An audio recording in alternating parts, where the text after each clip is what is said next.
COP what now?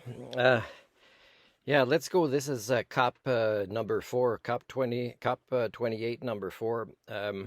I haven't watched a video yet. I will watch it with you as I comment about it.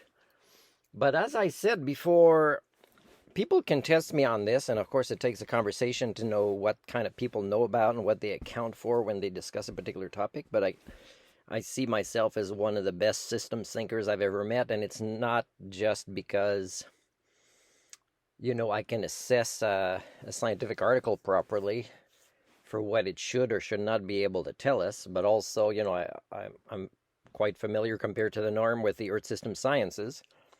And I know if somebody promises that if we solve this, or this is how much, recently I've said in a comment, if this is how much the ocean will rise with a paper specific about, let's say, West Antarctica's sections of ice. Again, they're not including other parts of Antarctica. They're not including Greenland and other parts of the world that are melting and reaching the ocean. I can see this, but another way that I'm a systems thinker is the people primates, right? The human condition. They're my specialty, and my grand unification theory is in the social sciences, so I have that advantage.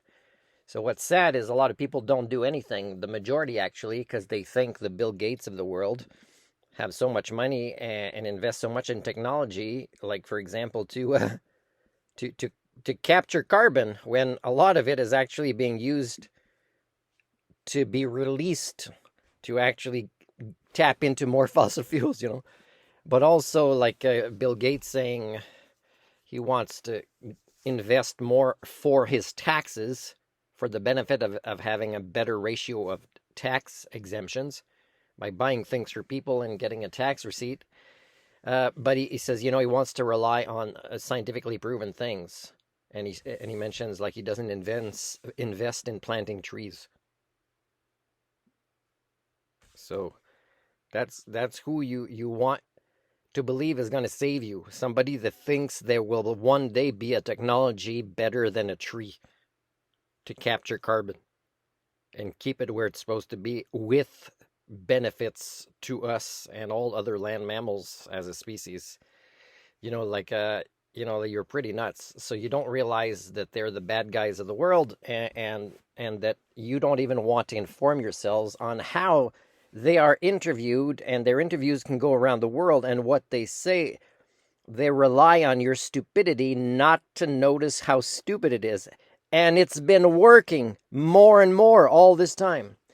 So, again, the villains of history are the norms, intellectual laziness. The Gates of this world. And I say I have absolutely no interest in Bill Gates on climate change. I don't know why people focus on what he has to say. I mean, if I want to know about the abuse of monopoly powers with a sort of B-rated bit of software, I go to Bill Gates. If I want to know about any other facet of life, he knows no more about that than anyone else. So I have... This is not the video that I wanted to talk about, but I got 2 minutes left in this one. Like, when people have computers, or, and they think, oh, we're so great as a species, well, the computers, give profits to people like this that continue to live a lifestyle, and they can easily convince themselves that they're doing their part to counteract their lifestyle destroying so many things. They can convince themselves because nobody seems to be smart enough to ask them the right questions. Otherwise, they'll be in a lot of trouble if they are smart enough. Or they avoid people like me. Okay, so like soon I'll do a vlog to show all the different politicians, and they're not all liberals. They're conservatives, they're NDP, they're Green Party, who avoid answering me after all these years. I could show you and read and say, wow, this, and how the pattern is, you don't even get the generic auto reply, we got so many, it'll take a while to catch up, and they never get back to you. And it's a generic reply. They haven't even read what you sent them, and it's, and you'll have more and more politicians fainting, like the one in Montreal. I don't know why she fainted, but like, it's stressful because some of them want to make a difference, and they're not systems thinkers enough to know that they will never be able an entire career to succeed in taking more steps forward unless you get out of the macro and into the micro. If I pronounce it properly, get out of the big stuff like macro, and even being a mayor is macro. Get into the micro. So downscale. Of course, the downscale is how you live your own lives and what conversations you decide to partake in or not partake in makes you, the villain of your life story or the hero of your life story, if that ever mattered to you. But, there's so many proto-societies of the world like Canada where it is the norm to have an image of oneself, to sell it, and to have an unspoken agreement with the rest of your culture that you don't challenge theirs, they don't challenge yours, and therefore you will successfully feel less guilty as you are more disconnected with the reality of the majority, you guys, being the villains of history. No interest in what he has to say there. And okay, people say he's made lots of money. Well, to me, you've got the Berners-Lee who effectively for free has given us the internet. And you've got Microsoft who's made a fortune out of selling, well, however you may think of it, various levels of software. I know where the value is in those two, and it's in the former, not the latter. So I'm not interested in what he has to say on climate change. I'm not interested in what Schwarzenegger has to say on climate change or Musk, any more than I am someone who works in my local butcher's shop or someone else who... I would be more interested in somebody off the street to have a conversation about climate change. Because if I interviewed Musk or if I interviewed Schwarzenegger, it would be very easy for me.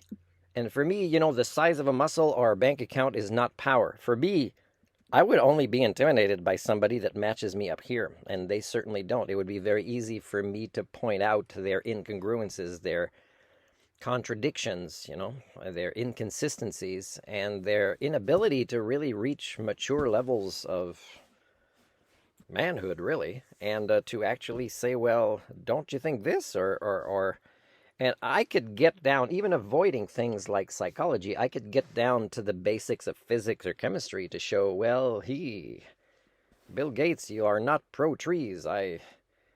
Why did you buy all that farmland? Are you really for, the natural world, rewilding it? Like, what is the purpose of you buying all this stuff? Because you haven't given us a straight answer. And it also, you'd have to give it to us because food is so important, where there's a contract involved with whatever nation that you own these farms in, all around the world. So, yeah, let's finish this one. I got about a minute. Works behind the pub in my local village. I mean, I might listen to them. I might listen to Bill Gates. I mean, I don't know why we are privileging these people. And worse than that, I think there's also something... I think I wrote about this in the book, in the Greta Thunberg climate book, that you see if you go to like a COP, you'll see all the journalists and other sycophants following these people around. And I think we're giving them too much air.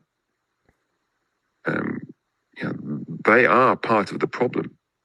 So let's discuss with them as being part of the problem. And you too. But let's not discuss with them about the solution space. It's not one that they have any comprehension of or indeed desire to try and respond to. So I'm looking at my own videos here, okay? And some I'm crying, okay? And some my family, relatives, have access to. And some I shared, okay? I shared with a First Nations indigenous community that I volunteered at, and that didn't even pay for my own criminal record check, although they did receive that everything's good months later after I had to advocate why it took so long. And part of it was not providing the information I told them to, which was that there was another criminal record check from the year before that had fingerprints, so we wouldn't have to do that if it was asked again. So it says 3 views. This particular COP28 number 3. Okay, it says 3 views. It's possible it went up and down because YouTube seems to be bringing my views down. And it could be because if it reaches 6, instead of reprogramming the algorithms for one channel, it just attacks one channel by bringing the views down, or even deleting comments before I even get a notification or see them.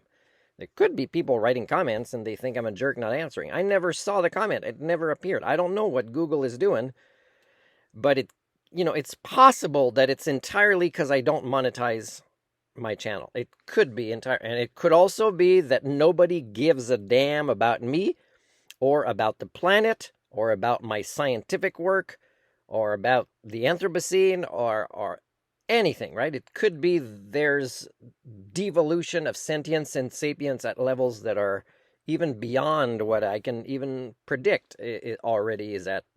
But I think, it's this. I think YouTube probably is censoring me in ways that are specific to me instead of rewriting algorithms.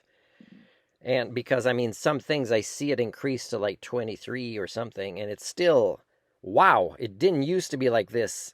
It used to be that when I shared, things would come up. And so it could be, again, you guys, right? It could be you want less and less to do with reality. But I don't know. I don't know. I think there's potential attacks of YouTube, and I can't blame them in the sense I attack them. But when I attack them, it's because they failed. And when they attack me back, it's because they failed. So there's a difference. Now, let me find that video of this guy that is very much praised. See if I can find his video. Here it is. I'll tell you what his name is here. He's usually in nature, but of course, the video I was watching before, ads come up. This video, ads come up. Hey everybody, Peter Zeihan. Now again, I have to be congruent. It's important, and Homo sapien is congruent. I can't allow ads to maybe have one of my videos go up to 1,000 views, but still with 2 or 3 really small or stupid comments. And again, when videos go up, it's true. When videos go up in views, you get this weird hate messages, and it's almost like, I don't know, it's almost like YouTube has something to do with it. Anyways, this guy's called Peter Zeihan, maybe he's going to say his name, geopolitical strategist. Okay, and again, he really knows his stuff. But again, he's not a complete systems thinker. And by the way, to be totally complete, it's not just about the anthropocentric topics he talks about. And it's not even also adding the Earth system sciences, because he's going to talk about COP28 in this one. But it's also knowing one's own psychohistory and metapsychology, which I define as, understanding, knowing one's own thoughts and feelings, and to the point where you can take control of it to be a more productive thinker, And that doesn't mean eliminating feelings, it's being more in tune with them. For example, for me, physically could be, but it's also feelings and thoughts. But physically, I can tell right away when my temperature deviates a tiny bit. And I'll take a layer or bring a zipper down or take a hat off. You'll see me take hat on and off a lot. It's because I'm very fine-tuned with this stuff. And so the systems thinking part is also about one's own self. Okay, and how your judgments of things, your conclusions about things, how many assumptions you make, even patterns in assumptions. Like if I talk to somebody that does a lot of assumptions and they barely know what that means, or they'll be argumentative and they won't even have the ability to pay attention that I can prove it to them easily, and they'll keep doing it. But if I interact with them long enough, I can even pick up the flavor of their assumptions and why a lot of them go a particular way. Or a particular theme, and you must know that stuff if you're really a systems thinker. So let's listen to what he has to say, and this is one of his shorter videos, by the way.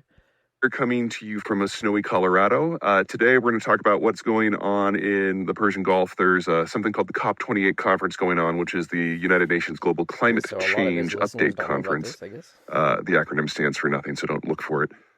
As a rule, I don't comment on these things because any organization where Djibouti and Japan are both represented generally does nothing, and there's not a lot you should expect to come out of these talks at all. It's really just an update on where everyone is. Folks made commitments to reduce greenhouse gas emissions a few years ago. This is kind of progress report, and the bottom line is pretty much everybody gets a D or an F. Not a lot has happened.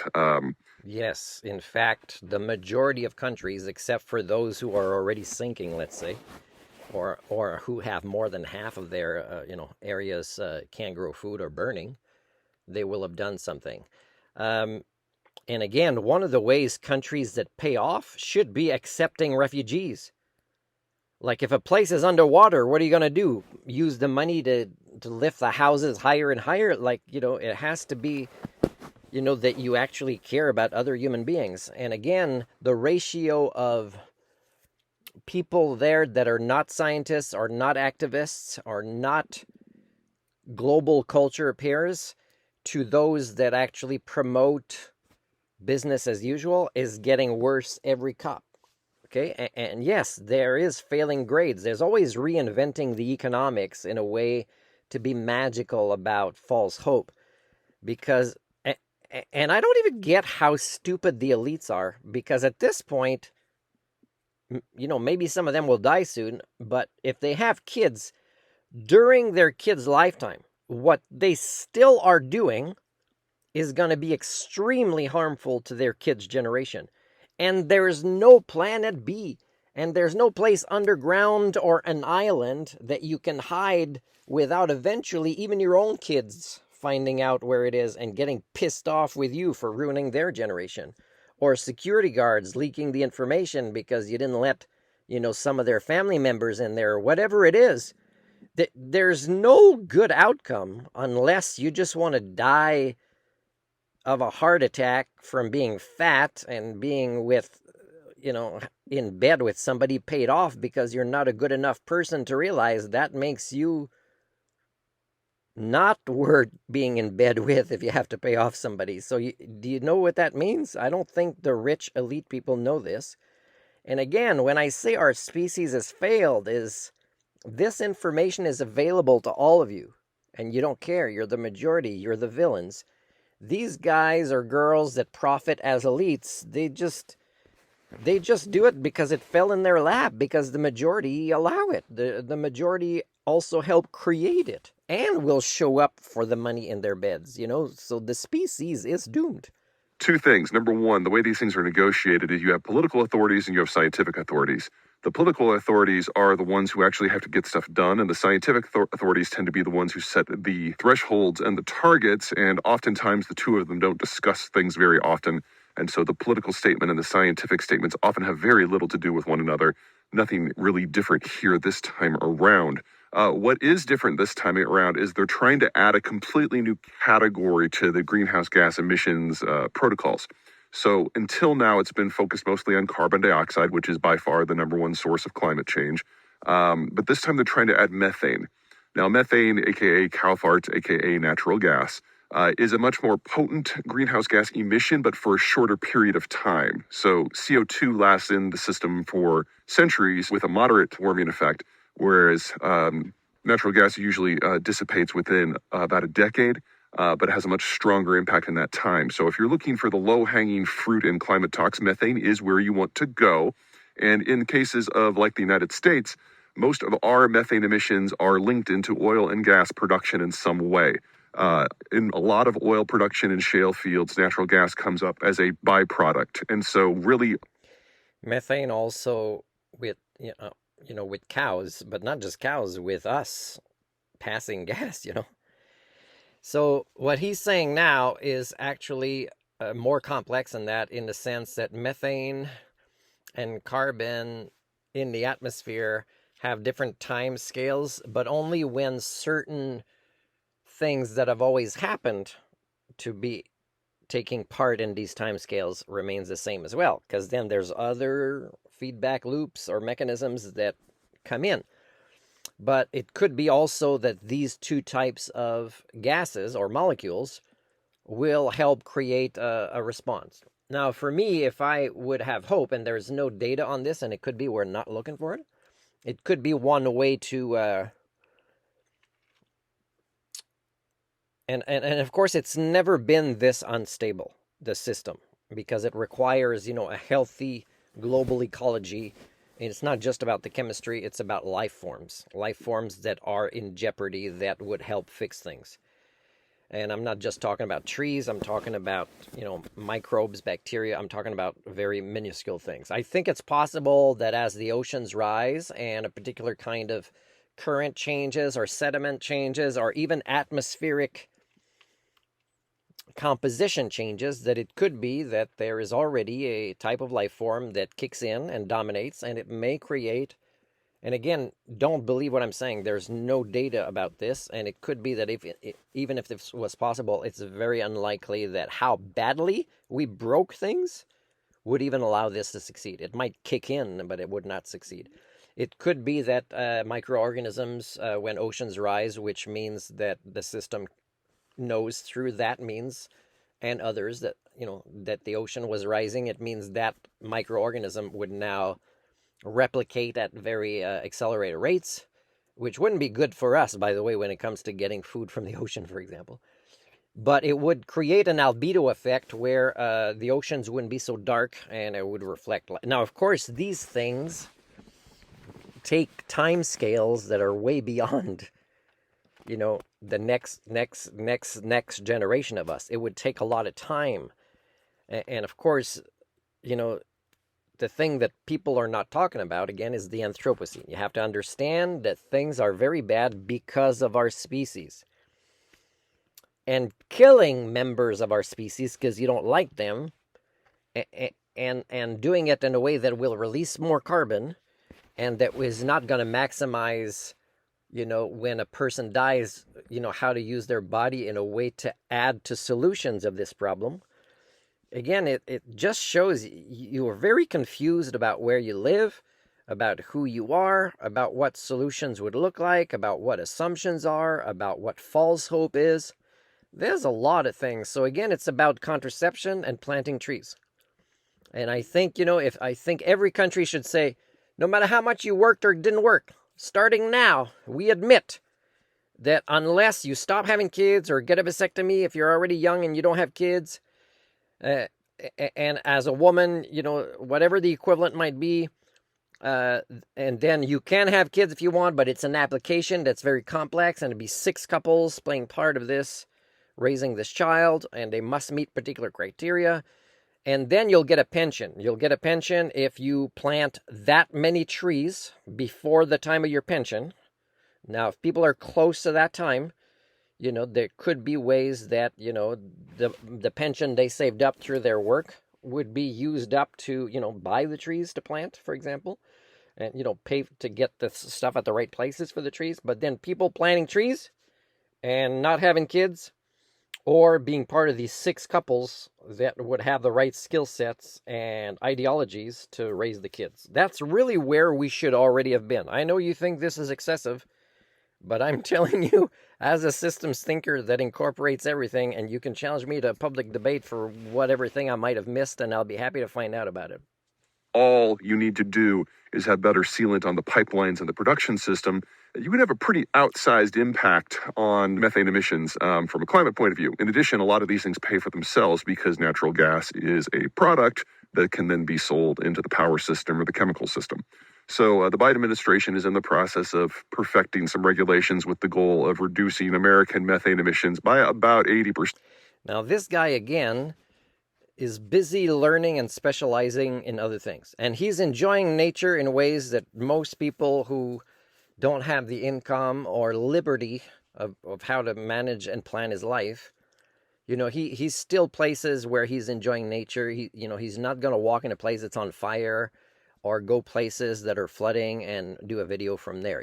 He's still not realizing, with whatever solutions he would recommend, that it's still taking more steps backwards and forwards over the course of the next decade, which I think is an actually fairly achievable goal that I don't think the oil and gas industry is going to push back against too much because, again, it's a product. But that doesn't mean it's going to be involved in these COP talks at all, because of the Chinese. Give you an idea of just how hypocritical some of these talks are and how little progress you should expect. The Chinese are against involving methane as an emission target because most of their methane is a byproduct of their coal production. And if they're going to continue to use coal for the vast majority of their power, then they're going to kick out a lot of methane as a side effect. And unlike in the United States, where this is something that can be solved by sealing up pipes, all you have to do in China, if you want to not have the methane, is to shut down the coal mines. So the Chinese are kind of dead set against this category in general. Anyway, we've seen this in environment. So this is an example, but it's not just the Chinese. It's pretty much every country, including Canada. If the solution is bad for their economy, and all solutions are, so it's never going to happen, well, then it's proof that what comes first is the magical monetary paradigm. It's not a worldview that is ecocentric. It's not being pro-life. More regulations before with the Chinese, where in a lot of the advanced countries, most notably the United States, it's an issue of kind of cleaning up after yourself, and a lot of it pays for itself. Something very similar happened back in the 80s and the 90s. I still think he lacks objectivity when talking about the USA, although he criticizes it a lot. He criticizes it in ways that are not him being first in the paradigm, if you know what I mean. Like, it's when it's starting to be known a bit more, he'll incorporate it, and you can tell he already knew about this stuff. But again, when he's saying advanced in one way, you are one of the most childish and dysfunctional, your own worst enemies, proto-society in the world, like you are. With something called the Montreal Protocol, which is something that banned chlorofluorocarbons, which is something that used to be in Freon and air conditioning systems. We banned it because it was bad for the ozone layer. Okay, what is he going to say there? There's like 30 seconds left, and I already talked about this. It's one of the great failures of our species. Yes, we agreed to something that wasn't at a big cost. And also when, they put certain things to change the fuel of those supply chains with the big boats, it wasn't at a big cost. It was helpful, but it also didn't mean that we understood much about what we were doing by still having these big supply chains where things come from there or there when they don't need to, and that's why there's so many wars, right? They could be, less consumption, more on the same continents, could be using different kind of energy to ship these things through to places, and also that we really do not understand the ozone layer. We didn't back then, and we're not entirely sure about what it does, how it does it, what's normal, what's bad, what's good, and I think there are scientists who actually know this, and they're not going to bad talk the Montreal protocols because that's the kind of last bit of false hope that some people believe. Hey, we succeeded at making an agreement there, so we'll see you at COP26 when, half of the world is on fire at that point, and we'll sell some more false hope. Gave everybody sunburns. And we replaced it with something called HCFCs, which were an order of magnitude better. Now, the Chinese were the ones at the time who produced most of the world's Freon, and they didn't think that the replacement technologies are something that they could master. So for technological sovereignty issues, they refused to go along with it until the rest of the planet had made the switch, and then they finally joined on the tail end. We're probably going to see something like that with methane in the talks this week. Okay, that's it. Bye. Okay, so the title is The Problem with the COP28 Climate Change Conference. Okay, but the topic should be this video, I'm going to trash the Chinese and prompt the USA. And it's not always like this, but remember, his specialty is geopolitics. His opinion is that. He may or may not be, paid off by the CIA, like I've written in some other comments about him. But the thing is you can tell that his objectivity is lacking. And yet, he's one of the smartest guys on the internet, and people would argue with me big time that I'll never be a tiny bit as smart as he is, even though I could make these points and they're measurable about his particular patterns. Pretty sad, but I guess if these are the best of your idols or role models, you are pretty screwed.